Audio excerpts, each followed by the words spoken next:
రామ్ చరణ్ హీరోగా బుచ్చిబాబు దర్శకత్వంలో ఓ సినిమా తెరకెక్కనున్న విషయం తెలిసిందే. ఈ సినిమాకు సంబంధించిన కీలక అప్డేట్ ని దర్శకుడు తాజాగా షేర్ చేశారు. శుక్రవారం ఉదయం మైసూరులోని అమ్మవారి దేవాలయాన్ని ఆయన సందర్శించారు. చేతిలో స్క్రిప్ట్ పేపర్లతో ఆలయ ప్రాంగణం వద్ద దిగిన ఓ ఫోటోని ఎక్స్ వేదికగా పంచుకున్నారు. ఈ రోజు తమకు బిగ్ డే అని పేర్కొన్నారు. ఇది మాకు చాలా ముఖ్యమైన రోజు. ఎంతో కాలం నుంచి ఎదురుచూస్తున్న తరుణం వచ్చేసింది. మైసూరులోని చాముండేశ్వరి మాత ఆశీస్సులతో ఇది మొదలైంది. మీ ఆశీస్సులు కూడా మాకు కావాలి అంటూ ఆయన పేర్కొన్నారు. RC16 హ్యాష్ ట్యాగ్ జత చేశారు. బుచ్చిబాబు పెట్టిన పోస్ట్ తో ఈ సినిమా రెగ్యులర్ షూట్ మొదలైందని తెలుస్తోంది. మైసూరులో ఏర్పాటు చేసిన ప్రత్యేక సెట్ లో దాదాపు 3 రోజుల పాటు షూట్ జరగనుందని, కీలక సన్నివేశాలను తొలి షెడ్యూల్లో పూర్తి చేయనున్నారని వార్తలు వస్తున్నాయి. ఈ షెడ్యూల్లో రామ్ చరణ్ పాల్గొనున్నారని talk. Unstoppable season 4 super successful గా సాగుతోంది. బన్నీ నటిస్తున్న పుష్ప ది రూల్ ప్రమోషన్స్ లో భాగంగా అల్లు అర్జున్ అన్స్టాపబుల్ సెట్స్ లో సందడి చేశారు. ఈ వీడియోని 2 భాగాలుగా స్పెషల్ ఎపిసోడ్స్ గా తీసుకొచ్చారు. మొదటి ఎపిసోడ్ ని గత వారం స్ట్రీమింగ్ కి తీసుకొచ్చిన ఆహా రెండవ ఎపిసోడ్ ని నేటి నుండి స్ట్రీమింగ్ చేస్తోంది. ఫస్ట్ ఎపిసోడ్ లో బన్నీతో పాటు తల్లి సరళ కూడా విచ్చేయగా, లేటెస్ట్ ఎపిసోడ్ కు అల్లు అర్జున్ పిల్లలు అల్లు అర్హ, అల్లు అయాన్ పాల్గొన్నారు. ఈ సందర్భంగా పలు ఆసక్తికర విశేషాలు హోస్ట్ బాలయ్యతో పంచుకున్నాడు బన్నీ. ఇటీవల అల్లు వర్సెస్ మెగా పోరు నడుస్తున్న తరుణంలో మెగాస్టార్ చిరంజీవిపై అల్లు అర్జున్ చేసిన వ్యాఖ్యలు హాట్ టాపిక్ గా మారాయి. మెగాస్టార్ చిరంజీవితో తన చిన్ననాటి అనుభవాలను icon star Allu Arjun share చేసుకున్నారు. చిరంజీవి అంటే నాకు ఎంత ఇష్టమో అందరికీ తెలుసు అన్నారు. కానీ నా చిన్నతనం నుండి ఆయన వ్యక్తిత్వానికి నేను బిగ్ ఫ్యాన్ అయ్యాను. నేను చిన్న వయసులో ఉన్నప్పుడు నన్ను అలాగే తమ్ముడు శిరీష్ ని విదేశాలకు తీసుకెళ్లారు. అప్పట్లో మేమందరం చిరుని చిక్కు బాబాయ్ అని పిలిచేవాళ్ళం అని అన్నాడు icon star.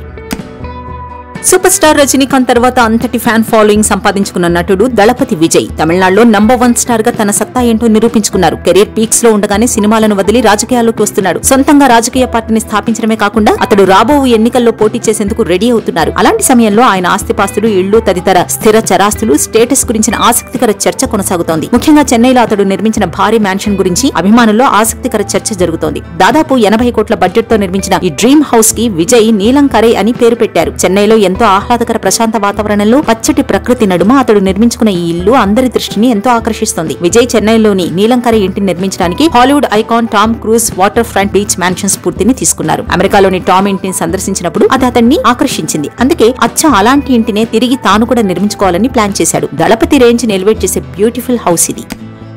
Power star Pawan Kalyan మాజీ భార్య రేణు దేశాయ్ తల్లి స్వర్గస్థులయ్యారు. ఈ విషయాన్ని ఆమె తన ఇన్స్టాగ్రామ్ ద్వారా అభిమానులకు తెలియజేస్తూ తన తల్లి యవ్వనంలో ఉన్నప్పటి ఫోటోని అప్లోడ్ చేశారు. ఈ సందర్భంగా ఆమె మాట్లాడుతూ, మనిషి పుడుతూ ఉంటారు, మరణిస్తూ ఉంటారు, మళ్లీ వేరే తల్లి కడుపులో నిద్రపోతారు. మానవ జీవన సముద్రం అపరిమితం, ఎవరూ దాటలేనిది. నా ప్రభు, నా జీవన ప్రయాణంలో నువ్వే నాకు సహాయం చేయాలంటూ తన మనసులో ఉన్న బాధను చెప్పుకున్నారు. తన అమ్మ గురించి రేణు దేశాయ్ ఎన్నో సందర్భాల్లో అనేక ఇంటర్వ్యూస్ లో చెప్పుకొచ్చారు. ఆమె మీద ఉన్న ప్రేమని వ్యక్తపరుస్తూ అనేక సందర్భాల్లో కన్నీళ్లు కూడా పెట్టుకున్నారు. ఈ విషయం తెలుసుకున్న పవన్ కళ్యాణ్ అభిమానులు రేణు దేశాయ్కి సోషల్ మీడియాలో సంతాపం వ్యక్తం చేస్తున్నారు.